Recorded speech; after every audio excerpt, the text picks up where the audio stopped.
Greetings, everyone, and welcome to True Terror Files. On this occasion, we explore Thomas Edison's darkest project, something terrifying. In 1920, the inventor rejected the occult, seeking to capture units of life through inaudible frequencies. He wanted to turn his laboratory into an unsettling bridge towards the abyss. Let us begin then with our story today. After the Great War, the world was plunged into a suffocating and collective mourning. Thousands of desperate families sought solace in dark spiritualist seances. But you must understand that Edison deeply despised these parlor tricks. For him, mediums and Ouija boards were simple frauds that exploited the pain and desperation of others. In October 1920, the inventor broke his silence in Scientific American magazine. His stance was purely technical and devoid of mysticism. If the human personality survived death, he reasoned, it must occupy a place in physical space. He was not looking for ghosts or wandering spirits, but rather to track a form of energy that science could not yet measure. Edison then proposed an apparatus of terrifying sensitivity.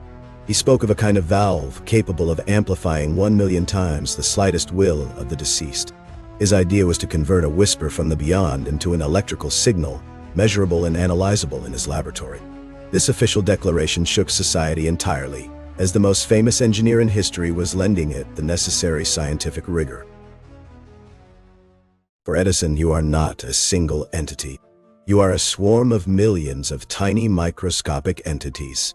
He called them units of life or monads. These pieces possess a persistent memory and a terrifying collective intelligence. His logic was purely mechanical. If we apply the first law of thermodynamics, energy never dies. It only transforms.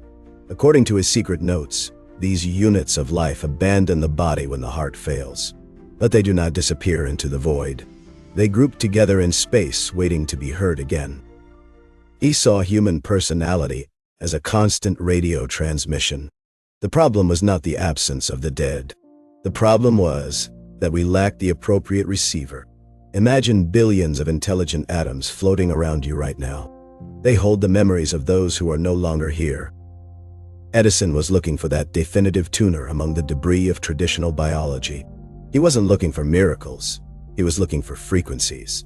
In his laboratory, the soul ceased to be a theological mystery. It became a cold engineering problem. It was a puzzle of invisible particles that refused to remain silent. He sought to capture the last trace of consciousness in the vibrant ether. The West Orange Laboratory in New Jersey becomes a sanctuary of shadows as the sun sets. Here, absolute silence does not exist.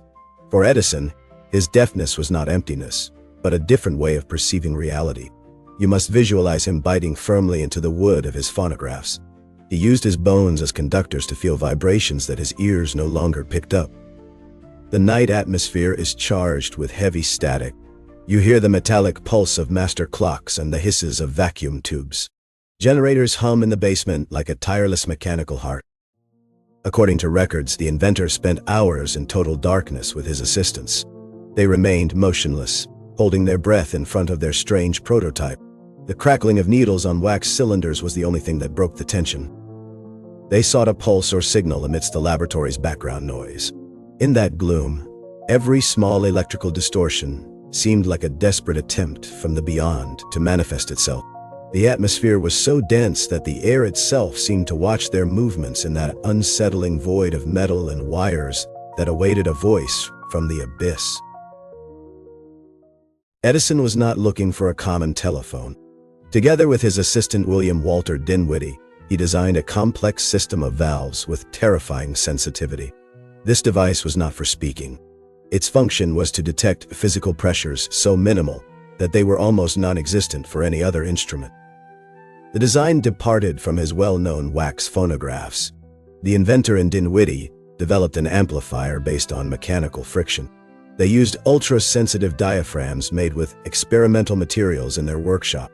Edison was convinced that just one unit of energy could activate this mechanical detector.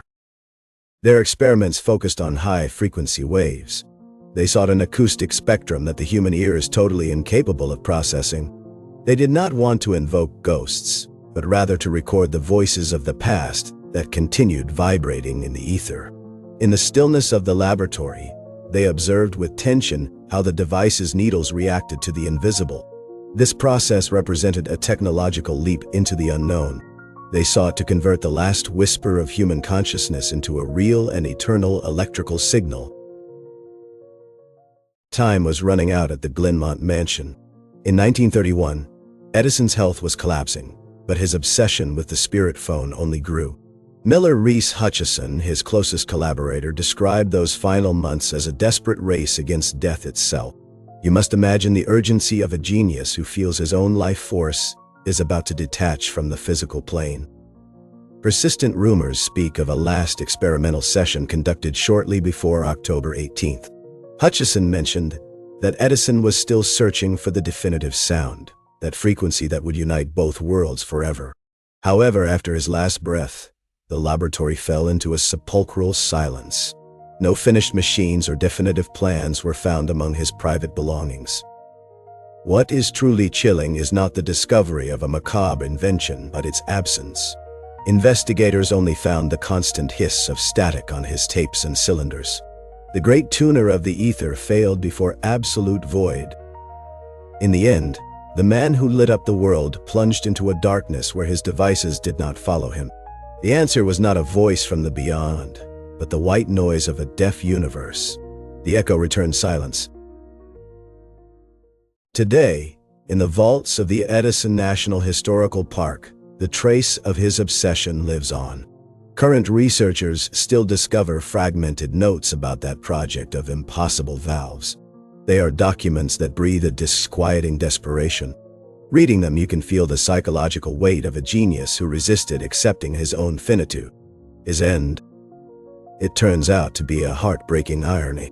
The man who gave electric light to the world and captured sound for the first time ended up defeated by darkness and absolute silence. He conquered matter, but consciousness slipped through his fingers. His global success with the light bulb contrasts with this intimate failure that consumed him until the end. Edison did not leave a machine, but a mystery that pulses in the static of his old recordings. While the world celebrates his achievements, in the gloom of his empty laboratory remains an unanswered question. Was his search a misunderstood advance, or the collapse of his mind? At the end of the road, all that remains is the hiss of white noise, a terrifying echo that reminds us that there are frontiers no inventor is destined to ever cross. We hope you find this exploration of Edison's quietest invention fascinating. If you are drawn to these dark corners of history, subscribe and activate the bell for future stories where science clashes with the unknown. Thank you for joining us. Remember that, sometimes, the most unsettling noises are those that lack explanation. See you in the next investigation. The echo of the invisible always awaits in the cold and dense, absolute vacuum.